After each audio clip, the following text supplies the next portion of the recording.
Day in my life as a barista dito sa bansang Kuwait. Ako nga pala si Alfred at samahan niyo ako ngayong araw. Bali, nagpe-prepare nga pala ako na ito para sa training natin at umiinom nga muna tayo ng vitamins natin. Napakahalaga na itong multivitamins na to, lalo na sa ating mga OFW, para masuportahan ang energy levels natin and syempre maboost ang immune system natin. At ito nga pala yung pabango na ginagamit ko dito. Nabili ko nga lang din pala yan dito sa TikTok, ang Daman Perfume. Kaya kung interesado kayo, andyan na lang yan sa Yellow Basket. Siyempre sa ganitong kainit na panahon dito sa Kuwait, dapat lang medyo amoy fresh tayo at hindi tayo amoy araw. Bale, ito nga, nakarating na kami dito sa Daring, dito sa Hawali, isa sa pinakamagandang store ng Arabica dito sa Kuwait. At ito nga pala si Kabayan na 4 years na dito. Napakahusay mag-latte art, ang ganda oh. At ito nga pala yung mga pastry na titikman natin, yan lahat mismo. At ito nga, ito yung unang pastry na natikman natin, ang pan at chocolate na croissant. At ito nga pala yung brunch croissant namin na ganyan siya i-prepared para siyang ooperahan. Siyempre biro lang, pero ganyan yan, ay yung standard standard na kung paano siya ilagay.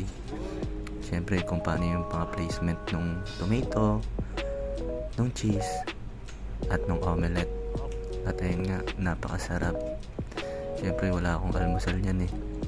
Kaya busog na busog talaga kami nitong araw na to. At ito yung sumunod, ang baguette, ang avocado chicken baguette, isa sa pinakamaraming ingredients na baguette ni Arabica. Ayan, medyo matigas nga siya.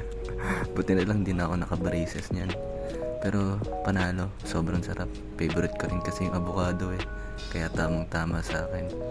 Ang natatandaan ko lang talaga dyan yung mga naging favorite ko. Pero syempre, bukod sa pagtikim-tikim namin dito, ay dapat malaman namin yung ingredients, lalo na sa safety rin ng mga customer. At ayun nga, ayun yung brownies, at ito yung berry loaf. Ayan, isa sa masarap na loaf, pero yung number 1 na loaf na pinakagusto ko ay ito, ang pistachio loaf.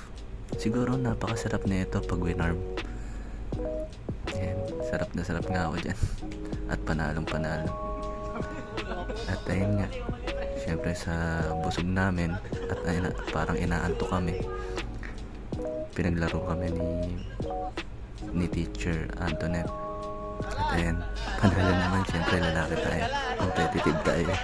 Sorry nga pala, nasagi ko yung di inaasahan. At ayan, syempre Pinoy tayo, kahit na sa sobrang init, kayang-kaya natin magkape. 49 degrees nga pala dyan. At ito na, kain naman tayo. Ito yung bagong product na meron si Arabica, ay yung protein bar, protein balls. Ayan, napakasarap nun kasi sakto sa atin na nag-workout. At ito pa yung iba, Banofit tart.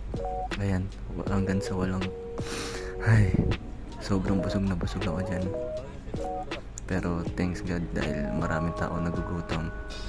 At ayan, sa sobrang haba ng oras at mabilis din talaga, lalo na pag na-enjoy mo, tamang picture lang din. Ayan, salamat sa magaling na teacher namin na si Miss Antoinette. Marami kami natutunan dyan sa day 1 namin. Ayan, ayun nga pala yung tropa ko si Kim. Pumusing-posing pa. Ayun lang, maraming salamat nga pala sa pagsama.